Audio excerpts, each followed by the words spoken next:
हे WhatsApp guys, welcome back once again. So दोस्तों, ये कहानी है एक बाप और उसकी 17 साल की बेटी की, जिसने अपनी पूरी जिंदगी जंगलों के बीच में गुजार दी। लेकिन आखिर इसके पीछे क्या वजह है? वह कहानी शुरू होती है जॉनी, जो कि एक रिटायर मरीन है। वो अमेरिका के जंगलों में पिछले 17 सालों से रह रहा है। उसकी वाइफ की उसी समय मौत हो गई जब उसने अपनी बेटी क्लारा को जन्म दिया। जिसके बाद जॉनी ने आर्मी से रिटायरमेंट ले ली और यहाँ आकर रहने लगा। और तब से ये दोनों यहीं पर रहते आ रहे हैं। अपनी सारी चीजें करते हैं, खाते हैं, पीते हैं और सारी एक्टिविटीज भी करते हैं। और ये हर 3 महीने सिटी जाते हैं अपने जरूरत के सामानों को लेने के लिए। लेकिन वो भी किसी को शक्ल दिखाए बिना, और सारी शॉपिंग क्लारा ही करती है। जॉनी बाहर ही खड़ा रहता है ताकि उसे कोई देख ना ले। वापस आने के बाद वो सारे सामानों को उन्हीं जगहों पर रख देते हैं जहाँ पर उनकी सही जगह होती है। इनके पास जरूरत के सारे सामान हैं। इन्होंने जंगल के बीच एक छोटा सा घर भी बनाया है। क्लारा अपने फ्री टाइम पे पढ़ना भी पसंद करती है, और साथ में जॉनी उसे जंगल में रहने के कई सारे नियम और कानून भी बताता है, क्योंकि उसके जाने के बाद उसे यहीं रहना है। और वो सारी चीजें ऐसा इसलिए कर रहा है क्योंकि जॉनी को एक अजीब सी बीमारी है जिसका नाम है पोस्ट ट्रॉमेटिक स्ट्रेस डिसऑर्डर। इस बीमारी के होने की वजह से उन्हें लगता है कि अगर वो बाहर जाएंगे तो लोग उन्हें उनकी बेटी को मार देंगे। ऐसा उनके साथ कई बार हुआ भी है, लेकिन वो बस उनका एक वहम है।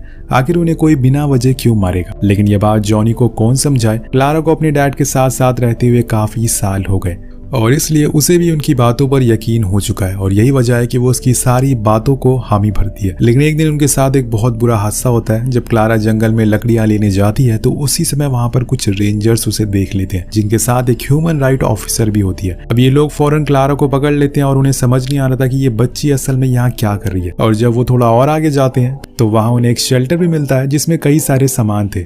थोड़ा और छानबीन करने पे उन्हें वहां जॉनी भी मिल जाता है और वो उसे पकड़ लेते हैं। जिसके बाद वो उस ऑफिसर को सब कुछ बताती है कि आखिर वो यहाँ क्यों रह रहे हैं। उसका कहना था कि वो लोग यहाँ पर सेफ हैं, क्योंकि अगर वो बाहर जाएंगे तो ये बाहर वाले लोग उन्हें और उनके डैड को मार डालेंगे। लेकिन ऑफिसर उसे समझाती है कि ये सब एक झूठ है, ऐसा कुछ नहीं है, तुम्हें हमारे साथ चलना होगा। अब वो जाने को तो तैयार नहीं थी, लेकिन जब वो देखती है कि उसके डैड को वो लोग ले जा रहे हैं तो उसे भी मजबूरन जाना पड़ता है। वो इन लोगों को जेल नहीं भेजती, असल में इन्हें एक रिहाब कैंप भेजा जाता है जहां पर कुछ ऐसे बीमार लोगों को इलाज होता है। वहां बहुत सारे लोग पहले से मौजूद थे, तो अब शायद इन दोनों को यहीं पर कुछ दिन और रहना पड़ेगा। क्लारा की उम्र के बच्चे वहां मौजूद थे, और आज उसने पहली बार किसी तीसरे इंसान से बात की थी, वो भी खुद की उम्र की।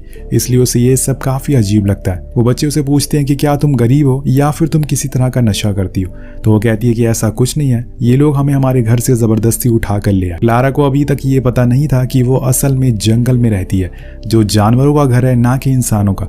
लेकिन उसे अभी ये समझ नहीं आता। जब से वहां पैदा हुई है उसके डैड ने उसे वहीं रखा है। इसके बाद वो एक दूसरे ऑफिसर के पास भेजा जाता है जहां पर उसे कई सवाल किए जाते हैं, जैसे कि क्या उसके डैड उसके साथ कुछ बुरा करते हैं या फिर किसी और तरीके का कोई गलत काम। लेकिन वो सारी चीजें इनकार करती है। वहीं दूसरी ओर जॉनी के साथ भी यही होता है। उसके कई सारे टेस्ट किए जाते हैं, लेकिन वो किसी में भी ज्यादा इंटरेस्ट नहीं दिखाता, जिसे देखते हुए एक डिसीजन लिया जाता है। क्लारा और जॉनी को एक दूसरी जगह पर शिफ्ट किया जाता है, जहाँ पर एक प्रॉपर घर होगा, एक प्रॉपर काम होगा, जिसे करने के बदले इन्हें अच्छे पैसे मिलेंगे। वहाँ असल में क्रिसमस ट्रीज की खेती हुआ करती थी, और फिर उन्हें कुछ हेलीकॉप्टर से दूसरी जगहों पर भेजा जाता था। अब उन दोनों को देखने के लिए वहां पर कई बार ह्यूमन राइट ऑफिसर भी आते थे, लेकिन यहाँ एक चीज जॉनी को बहुत तंग करती थी, और वो थी हेलीकॉप्टर की आवाज, जिसे सुनकर उसका सर फटता था। और साथ में वहां पर काम करने वाले इतने सारे लोग जिनसे उसे डर भी लगता था। लेकिन उसकी मजबूरी है, अब उसे ये काम तो करना ही पड़ेगा। वहीं दूसरी ओर क्लारा के लिए चीजें आसान हो रही थी। वो नए लोगों से घुल मिल रही थी, और इसके साथ ही उसे वहां एक लड़का भी मिलता है जो कि उसी की एज का था, जो क्लारा को एक लोकल यूथ ग्रुप में भी ऐड करवाता है, जहां पर वो लोग कई सारे काम सीखते हैं। और इसमें क्लारा को मजा भी आ रहा था। वो धीरे धीरे ही सही लेकिन सेटल होती जा रही थी। लेकिन वहीं जॉनी को यह माहौल पसंद नहीं आ रहा था। एक दिन जब क्लारा घर लेट आती है तो वो उसे बहुत सुनाता भी है, जिसे वो रोते हुए अपने रूम में चली जाती है। लेकिन यहाँ जॉनी का कहना था कि ये उनका घर नहीं है, वो असल में किसी और के घर में रह रहे हैं। वो दूसरों के कपड़े पहन रहे हैं और उसके बेड पर सो रहे हैं। तो कहीं ना कहीं जॉनी को अभी भी अपनी पुरानी जगह पर जाना, जहाँ से उन्हें उठाकर लाया गया था। लेकिन वो बस एक सही फैसला नहीं ले पा रहा है। अगले दिन विली आती है, वो ह्यूमन राइट ऑफिसर, और वो उसे कुछ पेपर्स पर साइन करने को देती, जो कि उन्हीं से रिलेटेड थे। जिसके बाद क्लारा फिर से उन्हीं बच्चों के पास चली जाती है, जहाँ पर उसे वही लड़का मिलता है जो खुद से एक घर बना रहा था, छोटा सा।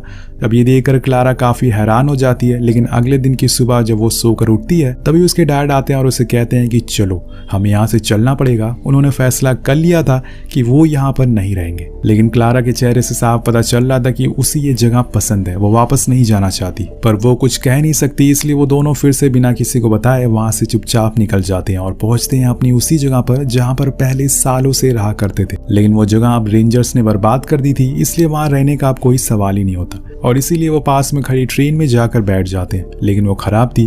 तभी क्लारा अपने डैड से पूछती है कि आखिर वो लोग वहां से भाग क्यों आए, इतनी अच्छी जगह तो थी वो। लेकिन वो कुछ जवाब नहीं देते और फिर जाकर एक बस स्टैंड पर रुकते हैं, जहां से वो दोनों एक बस पकड़ते हैं जो कहाँ जा रही है ये तो ना उन्हें ही पता और ना ही हमें। लेकिन तभी वहां एक रेंजर आता है जो सारे पैसेंजर को चेक करता है, लेकिन उसकी नजर इन दोनों पर नहीं पड़ती और इसीलिए ये बच जाते हैं। अभी एक अनजान जगह पर उतरते हैं जहां पे आगे जाने के लिए इन्हें एक ट्रक ड्राइवर के लिफ्ट की जरूरत पड़ती है जो उन्हें वॉशिंगटन के जंगलों के पास ही छोड़ देता है। अब इन्होंने यही रहने का प्लान बनाया है, मे बी यहाँ तक वो रेंजर्स पहुंच ना पाए, वरना उन्हें ये जगह भी छोड़नी पड़ेगी। तो आपको क्या लगता है कि क्या जॉनी अपनी बेटी के साथ सही कर रहा है? अगर उसे अकेले रहना है तो वो यहाँ रह सकता है, लेकिन वो अपनी बेटी को सिटी में रहने के लिए भेज सकता है, एक अच्छी लाइफ दे सकता है। लेकिन अभी उसे कुछ भी समझ नहीं आ रहा है, वो तो बस इस दुनिया के शोर से दूर भागना चाहता है, ऐसी जगह पर जाना चाहता है जहाँ पर कोई इंसान ना हो, इसलिए उसने जंगल चुना। अब ये लोग धीरे धीरे जंगल के अंदर जाने लगते हैं, लेकिन यहाँ ठंड काफी ज्यादा थी, इसलिए उन्हें और कपड़े पहनने पड़ते हैं। थोड़ी ही समय के बाद अंधेरा हो जाता है तो उन्हें वहीं खुले आसमान के नीचे ही रात गुजारनी पड़ती है। लेकिन जब अगले दिन वो लोग आगे बढ़ते हैं तो उन्हें वहाँ एक पुराना अबैंडन कॉटेज मिलता है जो किसका था ये किसी को नहीं पता, लेकिन उसके अंदर कई सारे जरूरतों के सामान जरूर मौजूद थे और सबसे बड़ी बात थी कि इन्हें एक रहने के लिए शेल्टर मिल गया था जिसके अंदर वो आराम से रह सकेंगे। लेकिन उन्हें कुछ सामान लेने के लिए सिटी जाना पड़ेगा, पर इस बारी जॉनी खुद जाएगा, ऐसा उसका कहना था। अब उस रात जब क्लारा लेटी होती है तो वो अपने डैड से अपनी मॉम के बारे में पूछती है कि आखिर वो कैसी दिखती थी, तो वो बताता है कि वो सेम तुम्हारी तरह थी, उनका नेचर भी तुम्हारी तरह था, जैसे कि तुम मेरे सारे कामों में मदद करती हो, मेरे साथ रहती हो, वो भी ऐसी करती थी। ये सब सुन के क्लारा को काफी अच्छा लगता है, लेकिन वो ऐसी लाइफ जीना नहीं चाहती, आइसोलेटेड और जंगलों के बीच। उसकी जिंदगी अभी शुरू हुई है और अभी से वो सबसे दूर भाग रही है, पर इस बारे में वो अपने डैड से कुछ कहती नहीं है क्योंकि उसे पता है कि वो बीमार है। अगले दिन जॉनी कहता है कि मैं सिटी जा रहा हूँ, कुछ ही देर में लौट आऊंगा और तुम यहाँ से कहीं मत जाना। अब इसी तरह से समय बीतने लगता है और एक दिन गुजर जाता है और जॉनी का कोई अता पता नहीं था, इसलिए क्लारा को अब घर से बाहर निकलना पड़ता है। वो काफी दूर तक जाती है जहाँ उसे जॉनी एक जगह पर गिरा हुआ मिलता है। अपने डैड की ऐसी हालत देखकर वो काफी घबरा जाती है और फौरन किसी को ढूंढने लगती है। तभी उसे वहां कुछ लोग गुजरते हुए मिलते हैं जो क्लारा की मदद करते हैं और फिर जॉनी को उठाकर एक कंटेनर के पास लेकर आते हैं जहां पर काफी सारी वैनिटी कंटेनर रखे हुए थे जिसमें कई सारे लोग भी रहा करते थे। अब इतनी छोटी लड़की को देखकर वहां पर रहने वाली एक लेडी घबरा जाती है कि आखिर वो इन जंगलों में क्या कर रही थी, क्या उसे कोई दिक्कत तो नहीं है। लेकिन क्लारा कोई जवाब नहीं देती, जिसके बाद हम जॉनी को देखते हैं जिसके पास एक मेडिक आता है और वो बताता है कि इसे हॉस्पिटल ले जाना पड़ेगा। लेकिन क्लारा फौरन मना कर देती है, जो कि उन्हें काफी अजीब भी लगता है। लेकिन बाद में वो उसका वही इलाज करता है जिसमें उसे पता चलता है कि उसके एक पैर की टोस सड़ चुकी है, जिसे ठीक होने में थोड़ा समय लगेगा, तब तक वो यहीं रह सकता है। अब बाहर निकलते समय वो लेडी फिर से क्लारा से वही सवाल करती है कि क्या तुम किसी परेशानी में हो, तो वो कहती है कि ऐसा कुछ नहीं है, हम बस खो गए इस जंगल में। उसके बाद वो अपने डैड के पास जाती है जहां वो लेडी भी थी। अब वो उसे सोने के लिए एक बेड भी देती है और सोने से पहले वो उसे कहती है कि तुम्हें अपना ख्याल रखना होगा। नेक्स्ट डे वो क्लारा को एक प्राइवेट कंटेनर के पास लेकर जाती है जहां पे कोई नहीं रहता था। उसने एक कंटेनर उसे और उसके डैड के रहने के लिए दिया था। इसके बाद वो लोग वहीं रहने लग जाते हैं। अब एक दिन क्लारा देखती है कि वहां पे लोग बीज से हनी निकालकर उसे बेचने का काम करते हैं, तो एक लेडी के पास जाती है जो उसे बीज के बारे में बहुत कुछ बताती है ताकि वो भी ये काम कर सके। धीरे धीरे अब क्लारा भी यहाँ सेटल होना सीख गई थी। उसने अब वो काम भी सीख लिया था जिसके बदले में उसे कुछ अच्छे खासे पैसे भी मिलते थे और उसी में से कुछ पैसों को देकर वो एक कंटेनर को रेंट पर ले लेती है। वहीं दूसरी ओर अब जॉनी भी ठीक हो चुका था, उसके पैर की चोट अब काफी बेहतर हो गई थी। अब क्लारा अपने डैड का काफी अच्छे से ख्याल रख रही थी, जिस वजह से वहाँ के लोग उसे काफी इज्जत भी देते हैं और उसके साथ काफी टाइम स्पेंड भी करते हैं। एक दिन शाम में क्लारा जॉनी को बताती है कि मैंने इस जगह को रेंट कर लिया, अब हम यहीं पर रहेंगे।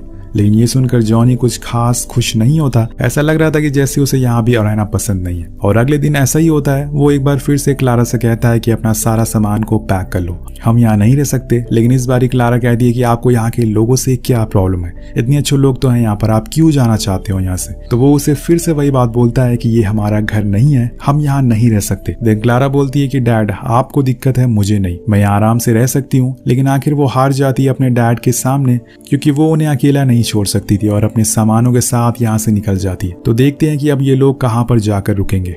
अब यहाँ कुछ दूर चलने के बाद क्लारा रुक जाती है और अपने डैड से कहती है कि मैं आपकी तरह कभी नहीं बन सकती हूँ डैड, और जरूरी नहीं है कि जिन चीजों से आप गुजर रहे हैं उसी चीजों से मैं भी सहन करूं। मैं थक गई हूं भागते भागते, अब मैं लोगों के साथ रहना चाहती हूँ, सिटी में सेटल होना चाहती हूँ। यहाँ पर जॉनी को समझ आ गया था कि उसकी बेटी ने फैसला कर लिया है, इसलिए वो उसे कुछ नहीं बोलता और बस सुनता रहता है। आखिर में वो उसे गले से लगा लेता है, जिसके बाद क्लारा वहां से एक कदम पीछे करने लगती है और उसी जगह वापस जाने लगती है। उसे जाते हुए देखकर जॉनी रोने लगता है, क्योंकि वो कभी नहीं चाहता कि उसकी बेटी उससे दूर जाए, लेकिन वो अपनी बीमारी की वजह से मजबूर है।